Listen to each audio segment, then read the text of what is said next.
So guys, what's up, welcome back to the channel and welcome back to the amazing revision video of the chapter dividend. And in this video we are going to cover the chapter dividend and we are going to revise it in full detail. That is going to be a detailed revision of the chapter dividend. These notes you can get from the Telegram channel, and Telegram channel link is there in the description box. You can go and join the Telegram channel. From there you can get these board notes from where you can get the help to understand the chapter very easily. And we are going to cover each and every topic in this revision, and this is going to be a very short and very crisp but to the point revision in which we will cover all the points of the dividend. Right, sir.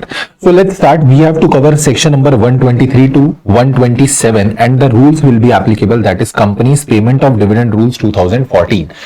So first of all, we have to understand that what is the meaning of the word dividend. Whenever the company issue the shares to the shareholder makes the investment in the company, and the shareholders are desirous that we are investing something into the company, then we must get something in return from the company. So company has to pay the return to the shareholder for their investment, and we will say the dividend is nothing, it is just the distribution of the profits by the company to the shareholders. So dividend is always and always declared at the percentage of face value, but there is a section that is in the chapter number 4, share capital and debentures, and in that section number 51 says that whenever the company thinks fit, if the company is of that opinion, that company is having that desire that we have to declare the dividend on the paid up value, then the dividend can be declared at a paid up value, but that is an exceptional case.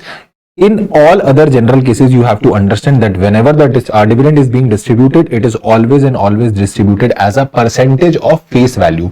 For example, if I have issued, like suppose I am the company and I have issued 1 lakh rupees equity shares, that is the face value. 1 lakh rupees is the face value of the equity share, and company has issued 1 lakh rupees shares and company has invested that amount and earned 1 crore rupees. So dividend will be payable on 1 crore rupees or 1 lakh rupees. 1 lakh rupees.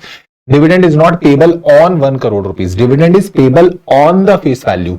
Yes, I can say dividend is paid out of the profits, but dividend is not paid on the profits. It is payable always on the face value. Then sir, what is the legal meaning of the word dividend? This was the general meaning. What is the legal meaning of the word dividend? Dividend includes interim dividend. They have not explained anything that what is the meaning of the word dividend. They just gave this definition, very ambiguous definition, that dividend includes interim dividend. But what does it actually mean? That for the provision of this chapter, wherever you read the word dividend, that provision is applicable to the interim dividend also, because dividend includes interim dividend. Now, let me tell you that there is a difference between the final dividend and the interim dividend. Sir, what is final dividend? What is interim dividend? The final dividend is the dividend which is declared in the AGM and it is approved by the shareholders. It is recommended by the board of director and it is approved by the shareholder. That is called the final dividend. And the interim dividend is not declared by shareholder. It is approved, it is recommended, it is declared by the board of directors only. Many students used to have this confusion that interim dividend is also declared in the general meeting. Interim dividend is approved by shareholders. No, interim dividend has nothing to do with the shareholders. Interim dividend is to be declared by the board of directors only. It is recommended by the board of directors. It is approved by the board of directors. It is nothing to do with the shareholder meetings. So here, no shareholder resolution is to be passed. But in case of final dividend, it is recommended by board of director. That is, the rate is to be recommended by board of director. But shareholder will approve that rate by passing OR. Sir, please tell me one thing also, that whether shareholders can increase this rate? No, shareholders cannot increase this rate. Shareholders either can recommend, either can approve the recommended rate or they can reject it. That's it only. They cannot increase the rate which is recommended by the board of director. And the final dividend is always and always recommended by the board, approved by the shareholder at the AGM after the closure of the financial year. But interim dividend can be declared during the financial year as well as after the closure of financial year, but before AGM. So you understand that any dividend which is declared during the year, that is interim dividend. The year is already done. The year is already ended. Then after the closure of that financial year, but before conducting AGM, if any dividend is declared, then it is also considered as an interim dividend.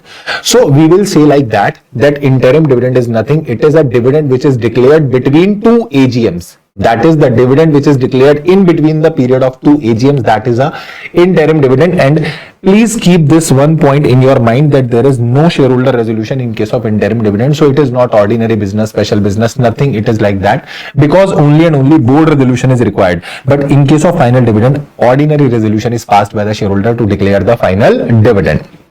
Then sir, what is the dividend?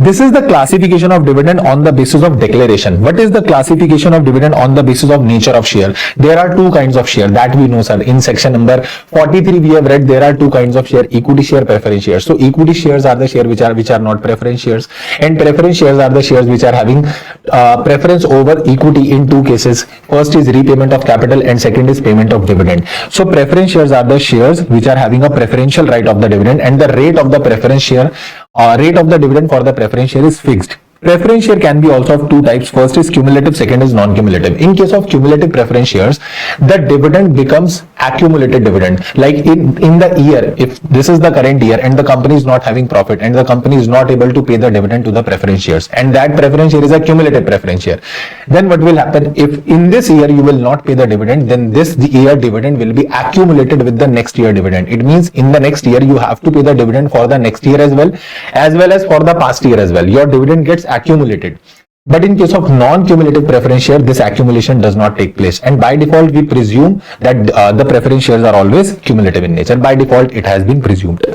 But the equity share do not have a preferential right of the dividend, and the rate of dividend may change as board of director will recommend, so rate can change. Now we will understand the provision of section 123, 124, 125, 126 and 127. Very simple chapter it is, and only 5 sections are covered in this chapter, and you just remember this point, that this chapter is like ICI ask around 2 questions. Might be they can ask 2 questions, they can ask a numerical question from this chapter as well. So that is why this chapter is very, very important. You have to understand these 5 sections, and might be this chapter you will be seeing for 5 to 8 marks in your examination. So section number 123 says that, sir, what are the sources of dividend? Dividend can be paid out of the profits of that year. For the year for which you are declaring the dividend, you can use the profit of that year, but after charging depreciation. Profit should not be before depreciation, and this depreciation is not as per the Income Tax Act section 32. That is not depreciation. We have to charge the depreciation as per schedule number 2 of the Companies Act 2013. Or you can use the remaining undistributed profits, the free reserves that will be available to you, that you can use for the payment of dividend, and that also you have to use the profits of past year after charging depreciation, or both you can use, provided whenever you will be computing these profits, if any unrealized gain, any notional gain, any revaluation of asset, or any change in the carrying amount to arrive at the fair value, if these gains are there in your balance sheet, you have to ignore them. You have to ignore them exactly like she used to ignore you. Oh my God. Oh, so we have to ignore this. Why, sir, we have to ignore this? Because this is not actually a profit. This is unrealized profit. This is notional profit. This is just profit for the sake of name. This is not actually the profit. Sir, for example, that if a company is following the revaluation model or recording the assets in the balance sheet, and that company, what that company used to do is that company used to revalue its assets again and again to arrive at the fair value. Now suppose there is a company whose realizable value of that asset, suppose the company is having any asset and the recorded value is 10 lakh, but the fair value becomes 12 lakh. So revaluation model says that now you have to record it at 12 lakh, and the company will record it at 12 lakh. But how the balance sheet will tally? Because the asset will increase, but the liability will not increase. Then what you will do? Then we have to create a revaluation reserve. Yes, sir, we know this. We used to do this in accounts, and we create a revaluation reserve. We pass a journal entry, assets account debit to revaluation reserve.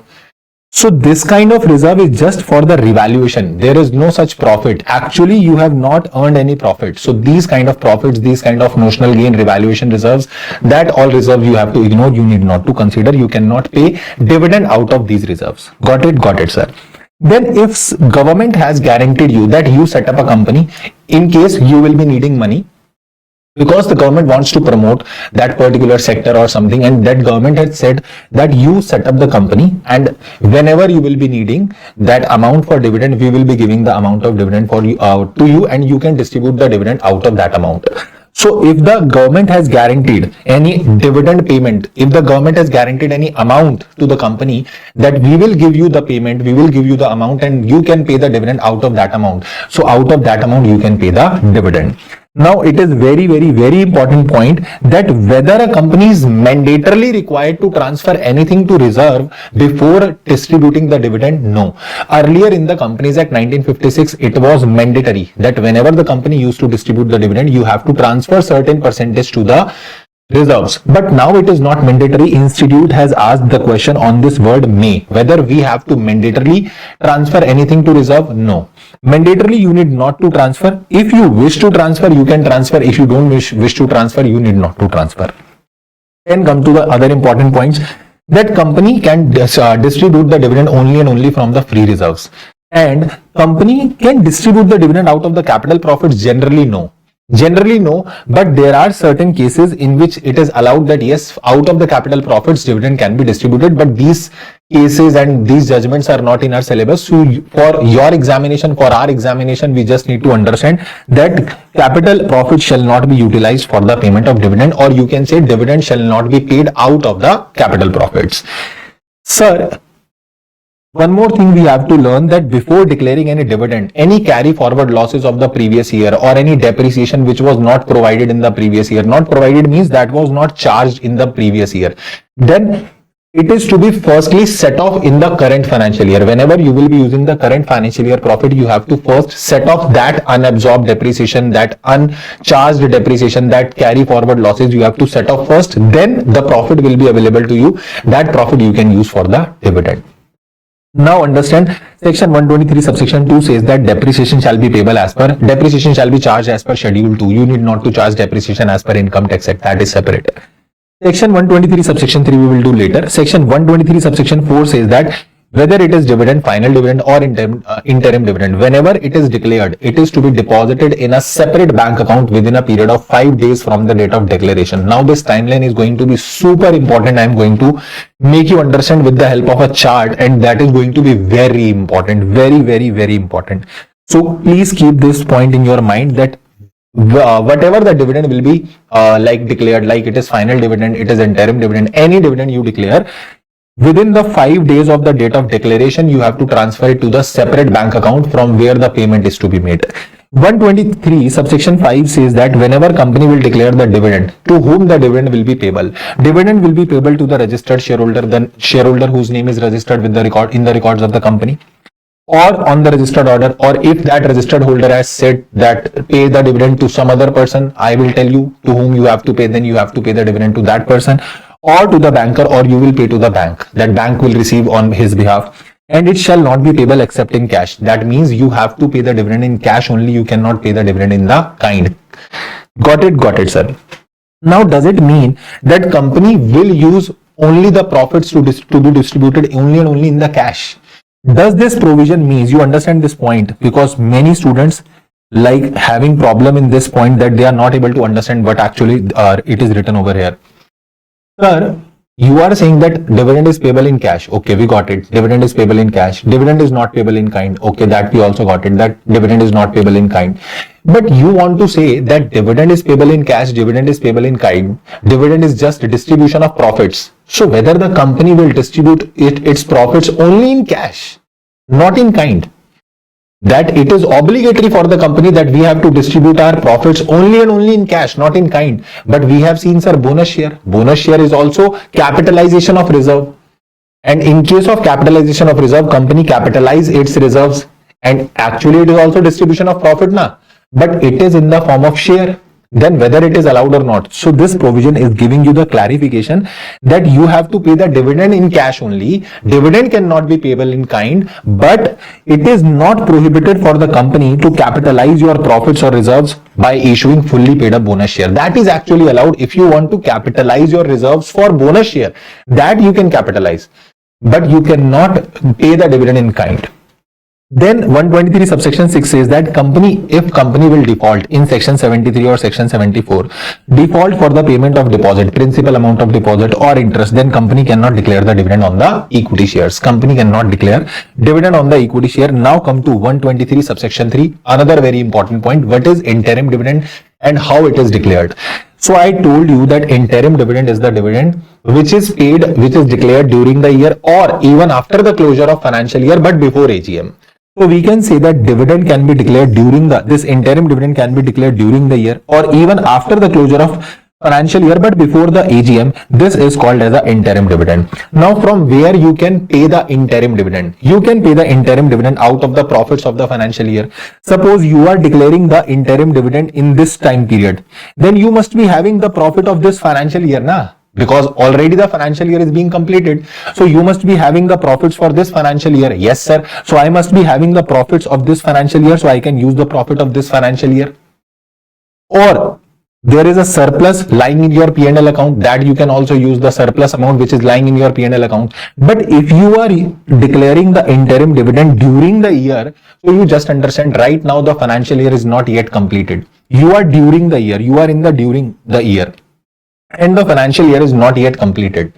Now you just understand the financial year is not yet completed. Suppose you are declaring the dividend somewhere here.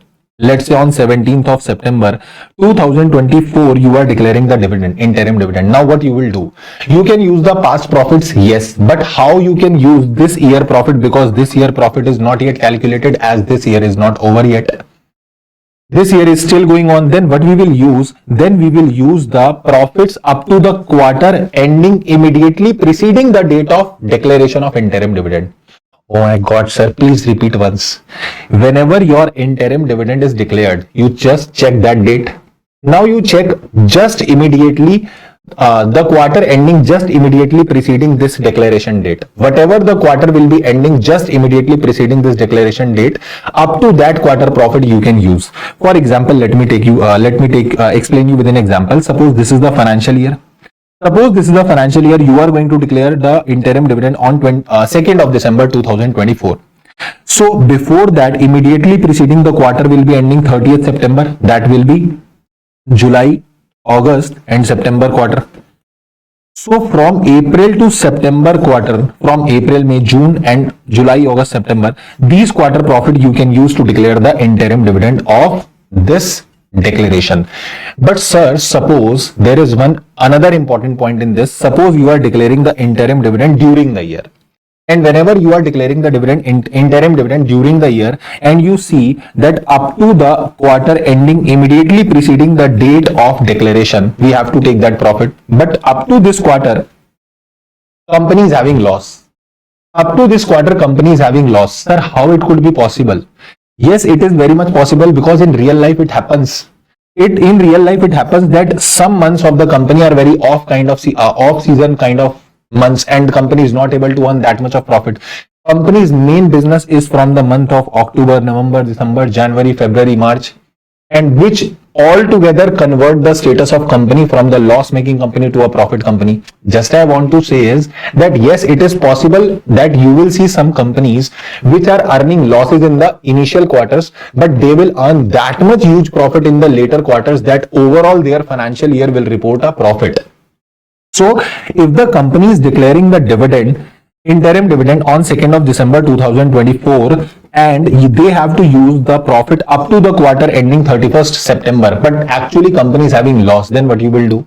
Then loss is, if the company is incurring loss, if the company is having loss during the current financial year up to the end of quarter immediately preceding the date of declaration of dividend, then there is one condition: whatever the dividend you are declaring, okay, declare, but the rate of dividend shall not exceed the average rate of dividend declared in the last 3 years. So whatever the dividend you have declared in the last 3 years, take the average of that. Now you cannot, on this date you can declare the dividend, but the rate of dividend shall not exceed the average rate of the last 3 years.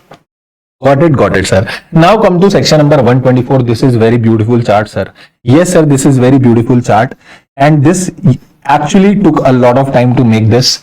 Now you have to understand what this chart is all about.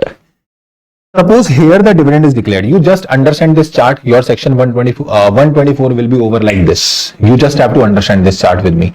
Section 124 says that dividend is declared here. Whenever the dividend is declared now, within 30 days, first of all, connect 123 also. Whenever the dividend is declared, within 5 days, the dividend must be deposited in a separate bank account, in a scheduled commercial bank. then from the date of declaration within 30 days, the amount will be paid to the shareholder. Amount must be paid to the shareholder. That payment should be made. If the payment is not made within 30 days, then the punishment will be applicable as given in section 127. So always connect section 124 with 127. 127 is given, in the section 127, punishment is given. And you have to see that if we will not make the payment for the dividend to the shareholder within 30 days from the date of declaration of the dividend, then we have to follow section number 127, punishment section. Suppose, sir, up to this 30 days, suppose we have not paid the dividend, or we tried to pay the dividend, but suppose, for example, some shareholders were there whose address were not correct, whose bank details were not correct, and they were not able to claim their dividend. So if any unpaid dividend amount is lying on this day, then 30 days are expired and now you are having some unpaid dividend, then you have to transfer that unpaid dividend within the next 7 days in a separate account that is called unpaid dividend account. After the expiry of this 30 days, if you are having any unpaid dividend, you have to transfer it to the unpaid dividend account. And if you will delay this, if you will not transfer it within a period of 7 days, then interest at the rate of 12% per annum will be applicable to you. And whenever you will transfer this amount to the unpaid dividend account, within 90 days of that transfer, you have to make a list of the shareholder and you have to write 3 things. Institute has prepared MCQ on this point, that so and so company was there and they have uploaded a list, but they have only written, that list only contains the name of the shareholder that was written in that question. So they have asked MCQ on this. So you have to keep this point in your mind. This is very important point. Within 90 days, you have to make a list and upload it on the website containing the name of the shareholder whose dividend is not paid, his last known address, and the amount unpaid of the dividend. You have to contain these. You have to write down these 3 things in that list. Right, sir. So now the amount will be transferred to the unpaid dividend account. Now in that unpaid dividend account, the amount will be there for 7 consecutive years. It will be there, it will remain there for 7 consecutive years, and during that period, the shareholder may come to the company and ask for the dividend and company will pay the dividend. That is, during that 7 year, company will be liable to pay the dividend. But once this 7 years is over, then you have to transfer that dividend which is still not paid to the IEPF, that is Investor Education and Protection Fund. So this is the complete timeline. Let's recall the entire timeline without seeing the notes. First of all, I said that whenever the dividend is declared, within the 5 days of declaration, you have to transfer it to the separate bank account. Within 30 days of date of declaration, you have to pay the dividend to the shareholders. If it is not paid within a period of 30 days, then what you have to do is you have to transfer it to the unpaid dividend account within a period of 7 days. If you will delay it, you have to pay the interest of 12% per annum.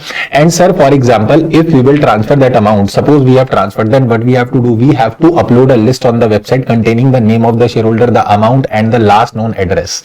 And that you have to upload within 90 days from the date of your transfer when you have transferred. And now the amount will be remaining there in the unpaid dividend account for a period of 7 years, 7 consecutive years, and the shareholder may claim for the dividend from the company from that unpaid dividend account. But if in that 7 years no shareholder is coming, then we will transfer that unpaid dividend account to the IEPF account, Investor Education and Protection Fund. And regarding this IEPF account, you will read section number 125. And after 7 years, the amount will be transferred to the IEPF. One more point you have to note, that whenever for 7 consecutive years, if any shareholder has not claimed any dividend for any of the year out of that 7 year, then the shares in respect of which that dividend is unpaid, the share will also be transferred to the IEPF. But if in that 7 years, if he had claimed any of the dividend, then share will not be transferred. Sir, please repeat. That if you will not claim the dividend for 7 years from the company, the amount was lying in the unpaid dividend account. I said after 7 years, the amount will be transferred to IEPF. But one more point is there, that if the amount is transferred, that is okay. But if for the 7 consecutive years the dividend is not claimed, then the shares on which that dividend was due, that share will also be transferred to IEPF. But if the dividend was paid out of that 7 year, if the dividend was claimed and paid for any of that 7 year, if you had claimed for any of the year, any single year, then the shares will not be transferred. Got it, sir. And one more point you have to learn from section number 124 is that whenever the amount is being transferred to the IEPF, the company will give a statement to the IEPF authority that so and so amount we have submitted in your fund, and that authority will acknowledge the same and give a receipt that yes, it is an evidence of transfer, yes, your amount is deposited with us. So you have to send this statement also. This is very important section, and I said connected with section number 127. If the amount is not paid within a period of 30 days, then 127 will be applicable. So now we will directly move to the 127. But one more point you have to read. This I told you, that shares point, that the shares will also be transferred to the IEPF. 124 subsection 7 says that penalty for non-compliance of this section. If you will not comply this section, then company will be facing penalty minimum 1 lakh rupees, 500 rupees per day, maximum 10 lakh, and officer in default will be liable for a penalty of 25,000 plus 100 rupees per day, and maximum that is rupees 2 lakh. Now very interesting section and very favorite section of the institute, section number 127. Section 127 says that punishment for the failure to distribute the dividend.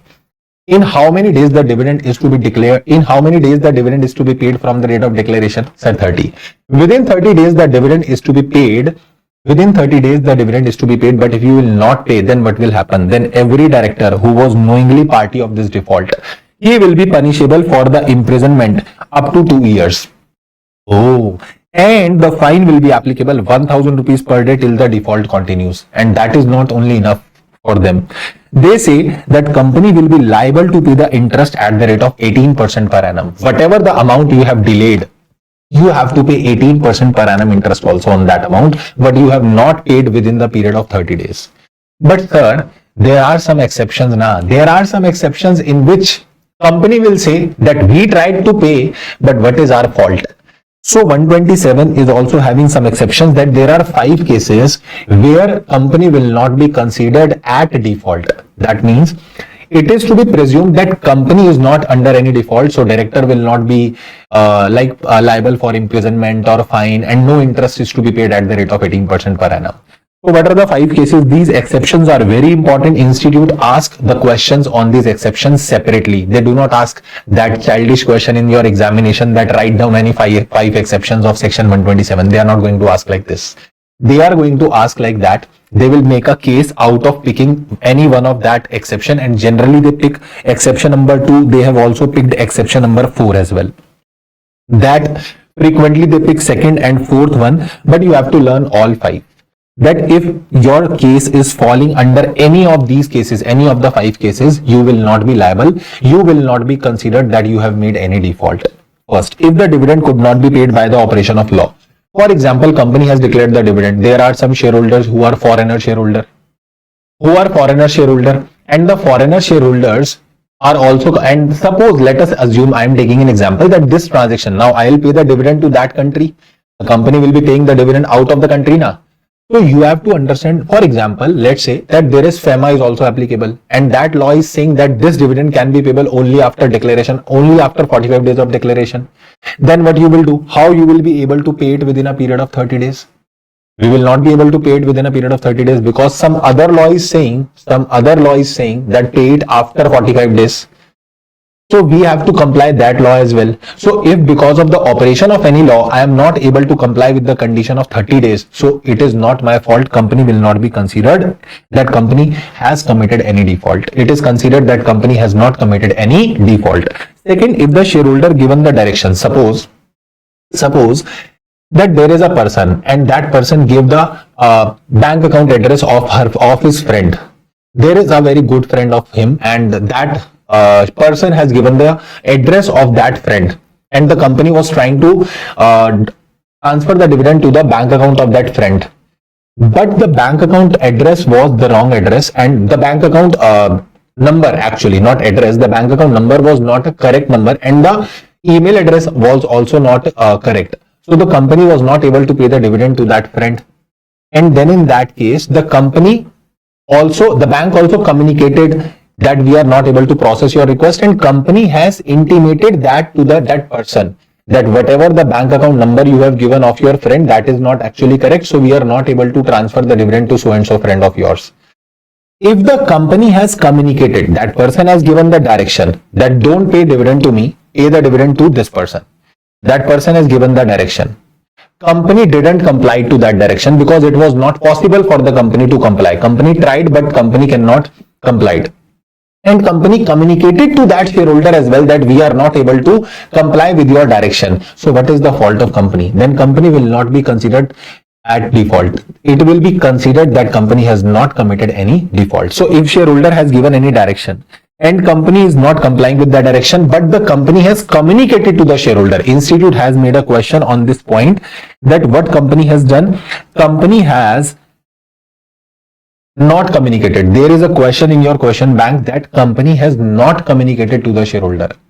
Shareholder has given the direction, company didn't comply with the direction, but company didn't communicate it to the shareholder. That is the fault of company. Then company will be considered at fault. This plus means and.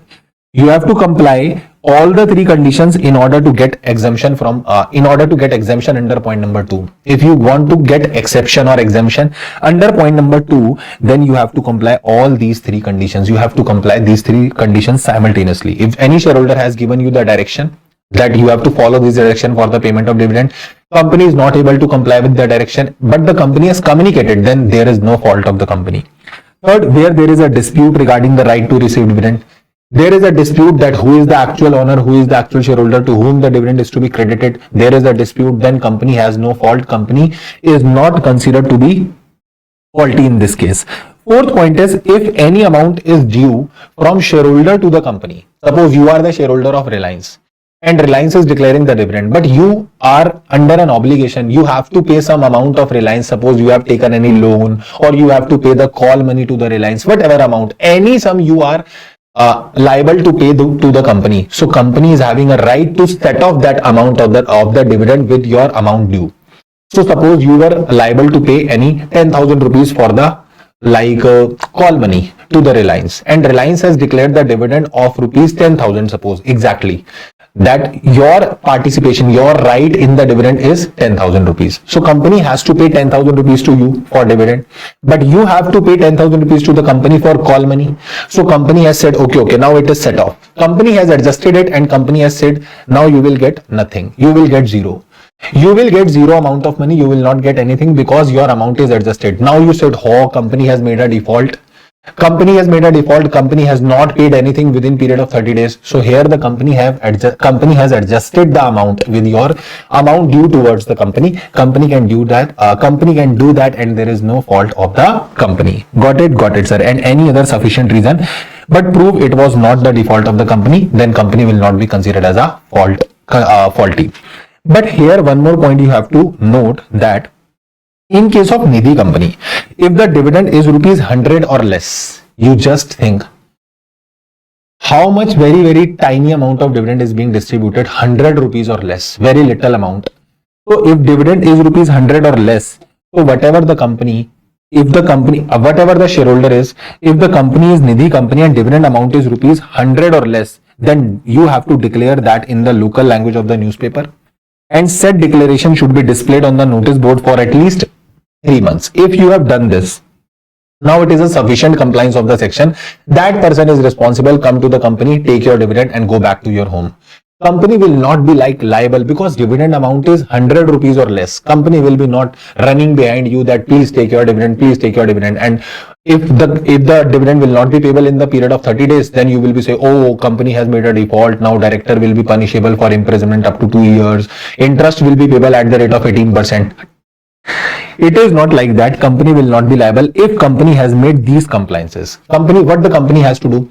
Company has to do a declaration in the local language, in the local newspaper, that so and so declaration, so and so dividend is declared, and the declaration is also to be displayed on the notice board for at least 3 months.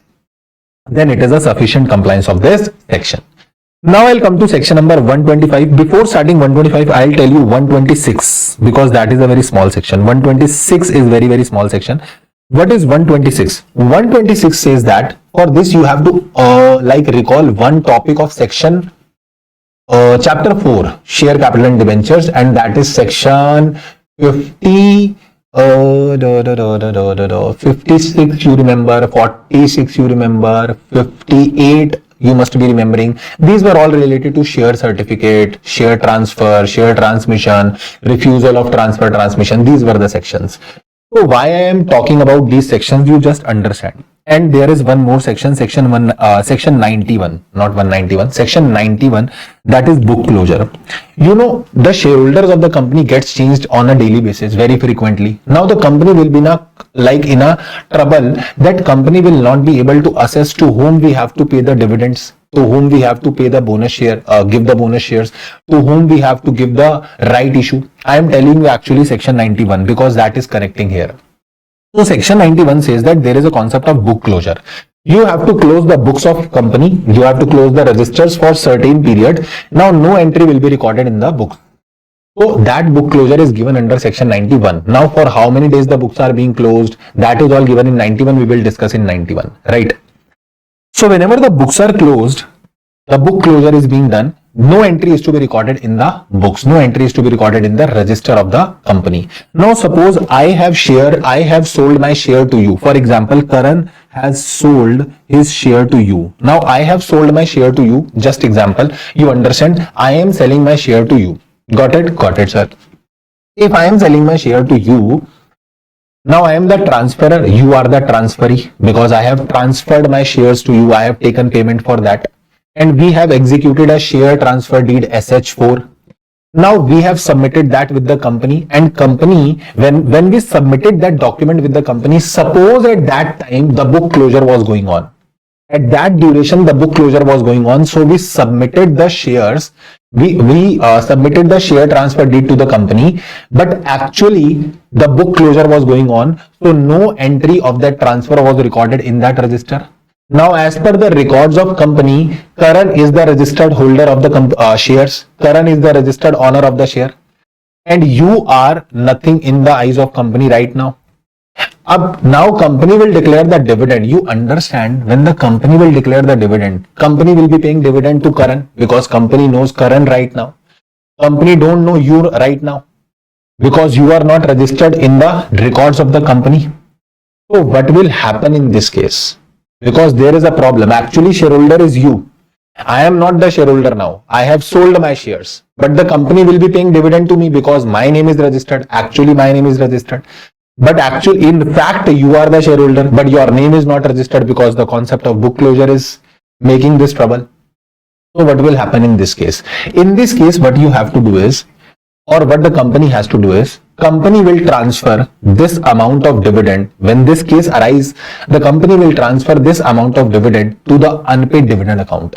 If the transferor has not written that transfer this dividend to transferee, sir, please tell again. I'll say that in a positive sense. If this case arises, and if the transferor has submitted that SH4 instrument with the company, and in that instrument, in that SH4, this transferor has written that this kind of transaction has taken place, your book closure is going on. So this dividend you have to give to the transferee. That is, the transferor, the registered owner, has explicitly, expressly, clearly stated this thing in the SH4 that give this dividend to the transferee. Then this dividend will be transferred to the transferee. Otherwise, if he has not written anything in the SH4, if registered owner has not stated anything in the SH4, then company will transfer this dividend to the unpaid dividend account. Company will transfer this dividend to the unpaid dividend account. Oh. And same goes in case of bonus share, right share, they will be kept in abeyance. There is no concept of unpaid bonus share account, unpaid right share account. So if this case arises in case of bonus share, like bonus share is to be given. Now bonus share, what is bonus share? You will get free shares for some shares you are actually holding. Suppose I am holding 5 shares. Company has brought up a bonus issue of 1:5. Now whosoever is holding 5 shares of the company will get 1 share for free. Now I have sold those shares to you. But again, the book closure is going on. Name is not registered in the records of company. Now company has announced bonus issue. So who will be getting that bonus issue shares? So that is saying that if the case of bonus share arise, if the case of right share arise, then that share will be kept in abeyance, that will be kept on hold. Later on, when the recordings will be done, that name will be recorded in the records. Then after the transaction will be executed, for the timing it will be kept in the abeyance. Now come to section 125, totally theory section. There is nothing to learn in section 125, nothing to understand that much. There is nothing important. You just have to learn it. Section 125 says that there is a fund called IEPF, Investor Education and Protection Fund, and CG will establish this fund. Now, very important part of this 125, I'll say, that is 125 subsection 2 and subsection 3. Subsection 2 states that from where this fund will be getting money, or you can say, what are the sources from where the amount will be credited to this fund. And 125 subsection 3 says that purpose of the fund, for what purpose the amount is to be utilized. Where the amount of this fund is to be utilized, that is 125 subsection 3. So 125 subsection 2 says that following amount shall be credited to the IEPF. First, if central government gives any grant and that grant is to be utilized for the purpose of this fund, purposes are given in section 125 subsection 3. So if central government gives you a grant and say that use this fund for any of the purpose, I'll tell you later on, then that grant will be credited to this account. If central government, state government, company or any institution is giving donation and that donation is to be utilized for this fund, so you have to credit it. Now you have to cram this point. Amount in the general revenue account of central government transferred to the general revenue account under section 205A of Companies Act 1956 remain unpaid at the commencement of this act. You have to learn this point because you can do we are not able to understand because these sections are not now in your syllabus. This act is also repealed, so just cram it or you can ignore it. Amount lying in the IEPF under Companies Act. Yes. Now the Companies Act 2013 is going on. But earlier the Companies Act 1956 was there, and under Companies Act 1956 also, the IEPF was there. So whatever the amount lying in the IEPF as per the old act will be transferred to the IEPF under the new act. Any interest or other income made out of the investment of the fund. Now whatever the amount is being credited in this fund, we have invested that amount somewhere and any income is generated on that amount, so that income will also be credited in this fund. If you have received any application money but you have not made the allotment, that application money is due for refund and 7 years or more has been elapsed and no one is taking that refund, then transfer that amount to the IEPF. Same goes with the matured deposits. The company has taken deposits and now the deposits are matured, they are due for refund. They are due for maturity payment, but no one is coming to take that payment and 7 years or more has been elapsed. No one is coming to get that maturity amount. Then you have to transfer this matured deposit amount also to the IEPF. But this is not applicable in case of a banking company. Matured debentures. If the company has issued debentures and now the debentures are ready for maturity, debentures are matured, but no one is coming to get that amount, no one is coming to receive that amount, then we have to transfer it to the IEPF if that amount is due for 7 years or more. Any amount of interest generated on these three amounts, if the company has earned any of the interest on these three amounts, that will also be credited on this. Not company has earned the interest on this point, that you also have to credit it to this account. Redemption amount of the preference share unpaid. If company has issued preference share and that preference share is also due for a refund, like maturity is now done and redemption is now done, but no one is coming to get that redemption amount, then 7 years or more has been elapsed, you have to transfer it to the IEPF. Amount received under section 38 subsection 4, you can refer chapter number 3 once. You can refer chapter number 3 once for understanding this point, that there is disgorged amount is there under section 38 subsection 4. Now when we will study chapter number 3, then we will understand what is disgorged amount. You understand that you have gained any profit or you have earned anything by undue advantages or like doing some loss to some other people, then authority will order a disgorgement order against you. Disgorgement means you have to pay back the amount. That amount what you have earned through the unfair means, that amount will be recovered from you and it will be payable to the persons to whom you have made loss. The people who have suffered loss, we will pay this amount to them. So amount will be recovered from you. That amount will be disgorged from you. In technical sense, it is called as a disgorgement order. That is called disgorgement amount. So whenever that disgorgement order is passed and amount is disgorged from these kind of people, so that is credited in the IEPF account. Then I'll come to the sale proceed of fractional share arising out of the bonus share, merger and amalgamation, etc. And that sale proceed is also due from 7 years or more. Now sir, what is this fractional share? For example, there is a concept of merger. In case of merger, one company is being merged into the other company. And when one company is being merged into the other company, then the shareholder of the merging company will get the shares of the merged company. Suppose A Limited is merging in B Limited. Now I am the shareholder of A Limited. The A Limited share value is rupees 100 and B Limited share value is rupees 50. So there is share exchange ratio. There is a ratio which is decided, that is called swap ratio, or you can say share exchange ratio. So I am the shareholder of A Limited. I will get the shares of B Limited now. So if I'll be having the one share of A Limited, I'll be getting two shares of B Limited if it is based on the market price. If we have decided the share exchange ratio on the basis of market price, in CA final you will study there are many criteria to decide your share exchange ratio. Right now I am taking that I am deciding on the basis of market price. So here the market price is 100 rupees, here the market price is 50 rupees, and I am having one share of 100 rupees, so I will get two share of 50 rupees. So suppose share exchange ratio is 1.1:2. 1:2. Now suppose I am having, let's say I am having, for example, I am having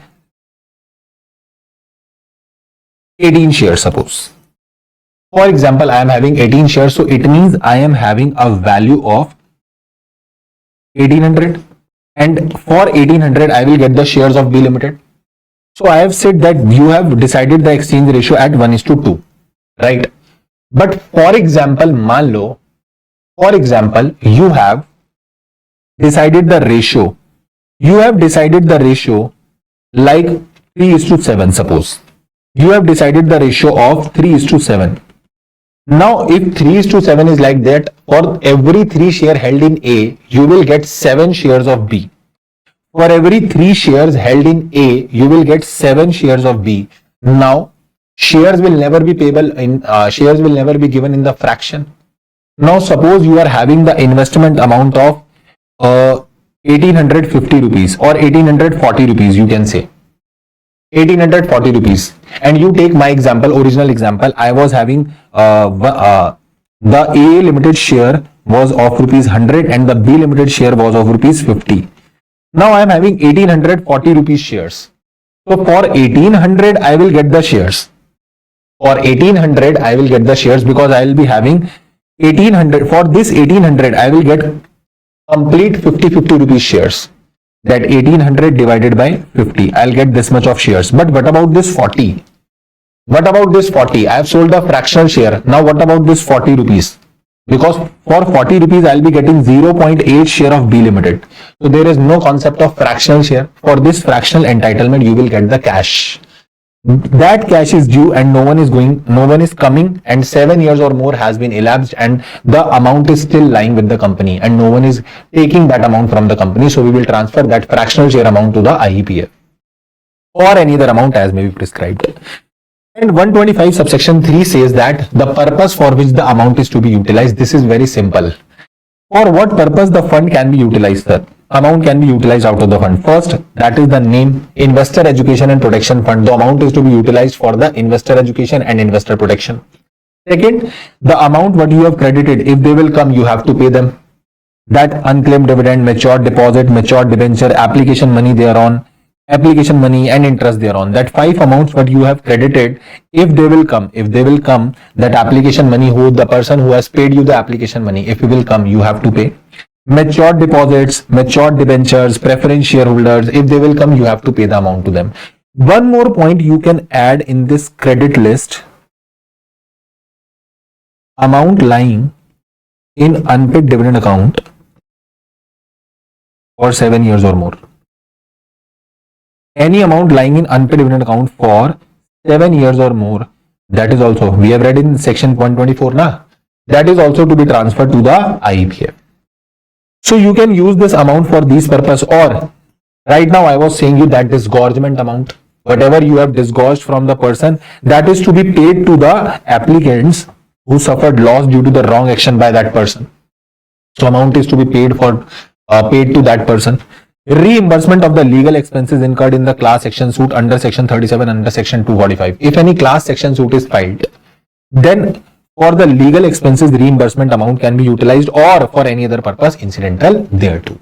Then I'll come to now rest of the part of 125 you just have to read once or twice, that's it. Don't give much focus to that, but just yes, read it once, because you don't know, ICAI can ask any question from anywhere. 125 subsection 4 says that person entitled for an amount referred to in 125 subsection 2 may apply to IEPF authority under section 125 subsection 5. So person whose amount is due from the IEPF, he can apply to the IEPF authority. Suppose I have shares of some company has declared dividend. Now 10 years has been elapsed. I am not able to claim that dividend from the company. After 10 years, I go to the company and I ask company that please give me my dividend. Whether the company is liable to give me my dividend? No. Company will say we have transferred your dividend to the IEPF authority. Now go to the IEPF authority and ask from them. You cannot take any action against the company. Company will not pay you the dividend now because 7 years have already been lapsed. After 7 years, the company will transfer to the IEPF authority. Yes, you can claim from the IEPF fund also, but from the IEPF fund, you have to apply to the IEPF authority and follow the rules. But that rules are not the part of our syllabus. Sir, for the composition of this IEPF authority, for the composition of for the IEPF, CG has also constituted a IEPF authority. And in this IEPF authority, how it is composed of, it consists of a chairperson and such other member not exceeding 7 and a CEO as the CG may appoint. Then the manner of administration of fund, how the fund is to be administered, who will be the chairperson, how the chairperson will be appointed, who will be the members, who will be the CEO, what will be their qualification, how the meetings of IEPF authority is to be done. All these provisions are given in rules, and we need not to study any rules of this IEPF. Central government may provide office, officers, employee and other resources as per the rules prescribed for the working of the IEPF authority. IEPF authority shall administer the fund and maintain the separate account and record related to this fund and in the manner as prescribed by the CAG, as prescribed by the CG in consultation with CAG. Because this IEPF authority is also a government body, and because this is also a government body, so as you know that government bodies audit is to be conducted by the CAG, accounting is managed by also CAG. So what you have to do is IEPF authority shall administer the fund and they will maintain the separate accounts for that funding. That entire fund they have to maintain the separate account, and that other records, funds, everything they will be maintained in the manner as prescribed by the CG. Prescribed where? In the rules, and CG will prescribe after consulting the CAG. The authority will spend the money only and only on the purpose which are stated above in subsection 3. Nowhere else you have to spend that amount.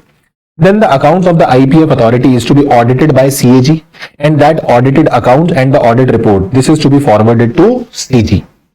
And for every financial year, this authority shall prepare an annual report. This authority has to prepare an annual report, and this annual report shall give the full account of its activity during the financial year. That in the last financial year, what the activities we have conducted, how the fund was administered in the previous financial year, that all your programs, your activities you have to note down in this annual report, and this annual report copy is also forwarded to CG. So CG will be getting 2 copies. First is this audit report, and second is this annual report, and these 2 reports the CG will forward or place in both the houses of the parliament. This is your section number 125. So sir, wow, we have completed all the section 123, 124, 125, 126, 127. Yes, we have completed, but we have left with one topic only, that is rule 3. That is rule 3 that was given in section 123, but I kept it on hold because now we have to understand, because they asked the numerical question on this. Now understand very carefully. Yes sir, please explain us these 4 conditions. These 4 conditions are very confusing, and they ask in the accounts paper also. Whenever you will be having any inadequacy of profit, first of all, these 4 conditions will be applicable in the case if you are not having any profit, or you are having any profit but that profit is inadequate. These 4 rules, these 4 conditions are applicable if there is absence of profit, you are not having any profit, or you are having inadequacy of profit, your profit is inadequate. Then you can pay the dividend. Yes, still you can pay the dividend out of the free reserve, because in current year you are not having any profit, or you are having inadequate profit. So you are desirous to pay the dividend to the shareholder. You can pay the dividend to the shareholder, but out of the free reserves. But you have to follow 4 conditions. Condition number 1, the rate of dividend should not exceed the average rate of last 3 years. Whatever the dividend you have given in the last 3 years, do the average of last 3 years rate, and this year's rate of dividend shall not be more than the average rate of last 3 years. But if the company has not distributed the dividend in all the last 3 years, I'm not saying any of the last 3 years, in all the last 3 years, in each of the 3 preceding year, the company has not distributed any dividend, then this condition is not applicable. Then this condition is not applicable. Do not do the foolish things like company has not paid any dividend in the last 3 years. So 0, 0, 0, average will be 0. So for this year, the maximum rate is 0. Company cannot pay the dividend. It is not like that. Company can pay the dividend. You have to take the rate of dividend. That rate of dividend shall not be exceeding the average rate of the dividend of the last 3 years. But if the company has not paid dividend in all the 3 preceding years, then ignore this condition. You need not to follow this condition number 1. Condition number 2. You have to take your paid up share capital. Take your paid up share capital. Take your free reserve. Do the aggregate of both. How much amount you can withdraw out of the free reserves? You can take, because you have to use the free reserve to pay the dividend because you are having no profits or your profits are inadequate. Yes or no? Yes, sir. So how much amount you can withdraw from the free reserve? That is 10% of the aggregate of your paid up share capital and free reserve. Suppose your paid up share capital is rupees 100. For example, your free reserve is 80 rupees. So this aggregate is 180. 180 into 1 by 10, that is rupees 18. So out of free reserve, out of this 80 rupees, you can withdraw only 18 rupees. Out of this 80 rupees, you can withdraw only 18 rupees. This is the maximum withdrawal. This is not actual withdrawal. This is not your actual withdrawal. This is your maximum withdrawal. Max to max, you can withdraw this much amount. You cannot withdraw more than this. Whatever the amount is coming, maximum withdrawal, first of all, you have to set off the loss. Suppose your current year loss is rupees 5. Understand me what I am saying. Please, please, please have some concentration over here. Take that example. Your paid up share capital was 100. Your free reserve was 80. So total aggregate is 180. Total aggregate is 180. So 180 into 1 by 10, you have withdrawn. You can maximum withdraw 18. So you can maximum withdraw 18. Now 18 from this amount of rupees 18, you have to first set off the loss of this year. The loss of this year is, suppose, let's say rupees 5. So you have to set off the loss 18 minus 5. Now you will be having 13 rupees. So in actual, you will be withdrawing rupees 13 from this reserve. Oh, you need not to withdraw actually 18 rupees. You just checked how much I can withdraw, 18 rupees. Now set off the loss amount from that amount. You will get the net amount. This net amount you will be withdrawing. So you have to withdraw 13 rupees in actual from this 80 rupees. Suppose you have withdrawn 13 rupees. How much you have left? How much you are left with? 67 rupees. Now check that whether this balance amount is equal to or more than 15% of the paid up share capital. Whether this balance amount is 15% or more of the paid up share capital. If yes, then all the conditions are satisfied. You can distribute the dividend of rupees 13. But you have withdrawn after setting up the loss. This is the maximum amount of dividend that you can pay as per these conditions and as per the hypothetical example that I have taken. Oh, so 4 conditions are there. First, the rate of dividend shall not exceed the average rate of the last 3 years. Second, maximum how much you can withdraw. Paid up share capital plus free reserve into 10%. That much you can withdraw. Whatever you will withdraw, set off that amount with the losses first.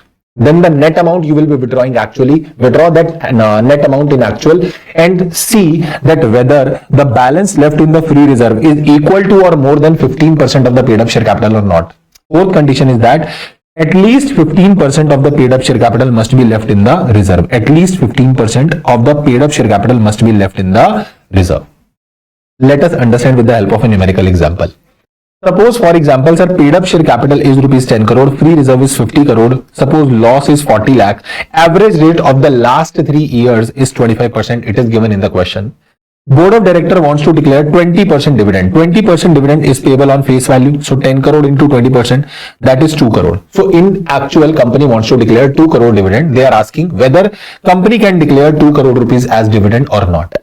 So maximum how much you can withdraw? Paid up share capital plus free reserve into 10%. That is 60 crore into 10%, 6 crores. This is the maximum amount you can withdraw.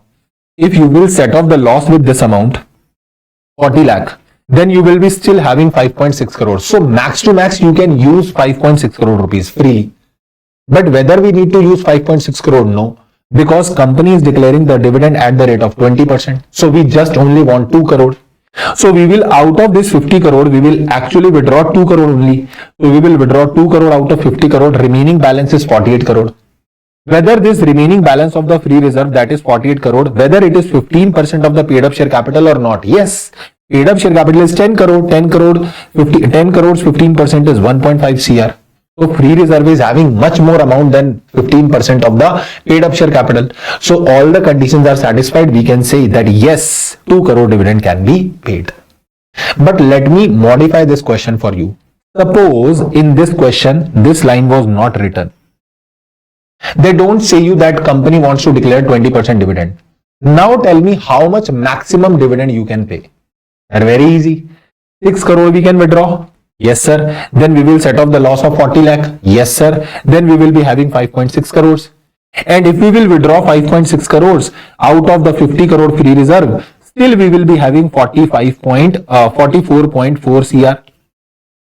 Still we will be having 44.4 crore. Bolo yes or no? Still we will be having 44.4 crore. So if we will withdraw this 6 crore rupees maximum withdrawal and 40 lakh rupees we will set off the loss, we will still be able to withdraw 5.6 crore. So after withdrawing 5.6 crore, we will be still having that much sufficient amount in the free reserve. So we are able to pay the dividend of 5.6 crore by complying all the conditions. That we have maximum withdrawn this much, we have set off the loss, and we are also having the remaining balance in the reserve. So we can distribute 5.6 crore. No, you cannot declare 5.6 crore because in the question it was given that average rate of last 3 years is 25%. So you cannot declare the dividend exceeding this rate 25%. So 10 crore into 25%, that is 2.5 crore. In this question, you cannot declare the dividend more than 2.5 crore in any case because first condition was also there. First condition was also there. So ICAI can modify this question and they can ask you this in the examination. Although whatever the question I am solving here, this is the exact question what ICAI has already asked. But they can modify the question, that I am telling you. Let's do one more question. Sir, equity share capital is let's say 100 lakh. General reserve is let's say 150 lakhs. Debenture redemption reserve is 50 lakhs. Debenture redemption reserve is rupees 50 lakh. This is not a free reserve. Ignore it. Company has not declared dividend in the previous 3 years. So first condition is gone now. Company is having loss. You have to tell how much the maximum amount of dividend that can be declared. So now you understand 100 lakh plus 150 lakh. 250 lakh is your paid up share capital plus free reserve into 10%, that is 110. So you can maximum withdraw 25 lakh.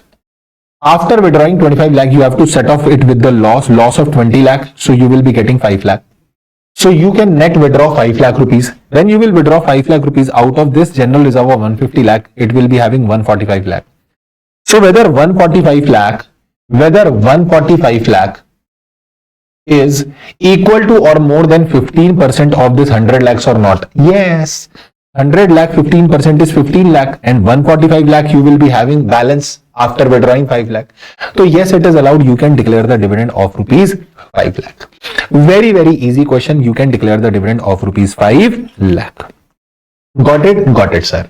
This is your sweet and simple chapter, that is chapter number 8, that is dividend. There are some other questions on the dividend chapter also that we have already discussed.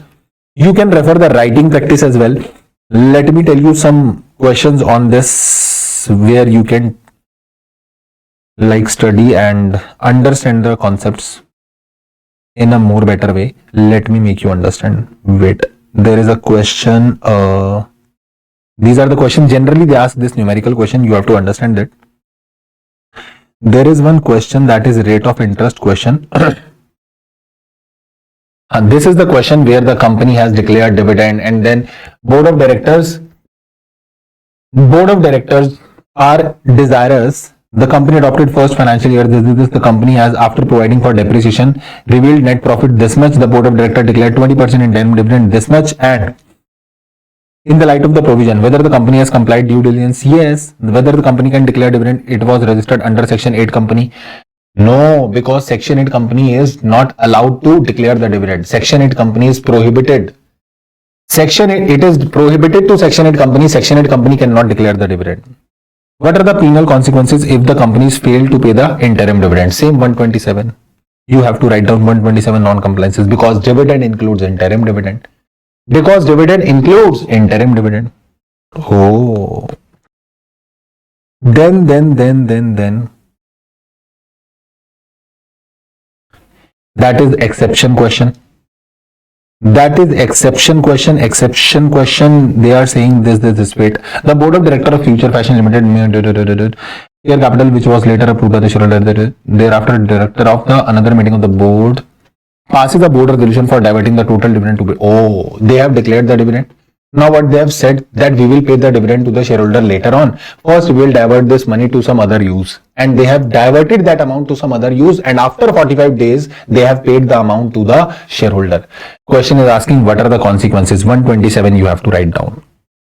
127 you have to write down. In this question, that is the question. They have declared interim dividend, and for the final dividend the shareholders are contending that dividend what you have declared interim, that is 10%. So if you are giving interim dividend 10%, then at least pay final dividend of 20%. At least we need double in the final na. If you are giving interim 10%, then please pay us the final 20%.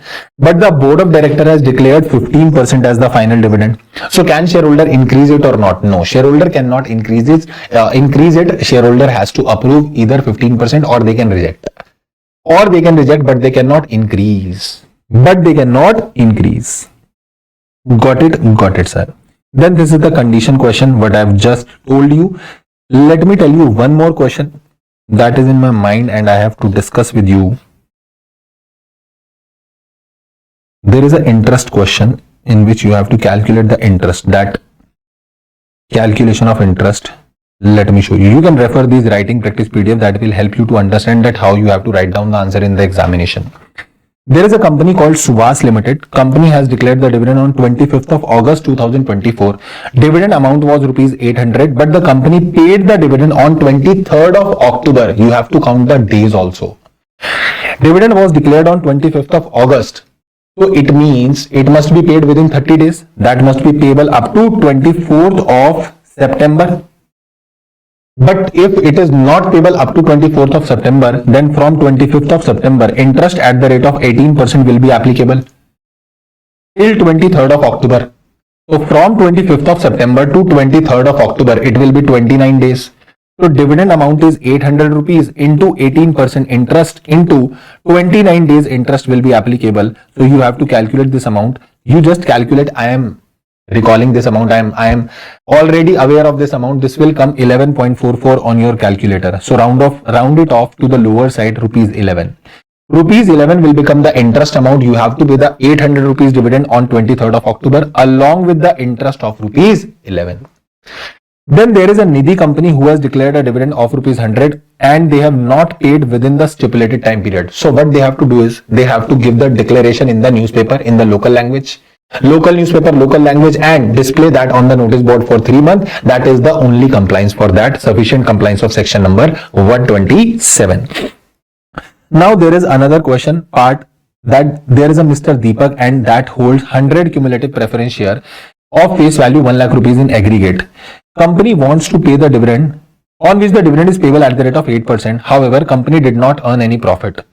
So whether the company is required to pay the dividend on cumulative preference share for the financial year 23-24? Yes. Not in this year, but in the next year it will be accumulated because it is given in the question that company has not earned any profit in this year, but the company will be paying the dividend in the next year because it is a cumulative preference share. So the dividend will be accumulated. And there are some other questions that I also discussed while telling you the concepts as per the section, so that you can refer, you will read it and you will be able to understand it in a very easy manner. Got it? Got it, sir. So this is all about this chapter dividend, and see you in the next video with a new chapter, with a new revision for more such content, for more such updates. If you found anything useful, if you have understand the concepts very easily, then please do comment and please do let me know about your feedbacks, and you have to share this video with all your friends and do subscribe to the channel, like the video. See you in the next video. This is all for today. Thank you so much. Take care. Bye bye, and keep working very, very hard as somewhere is waiting for your success. Thank you so much. Take care. Tada. Bye bye.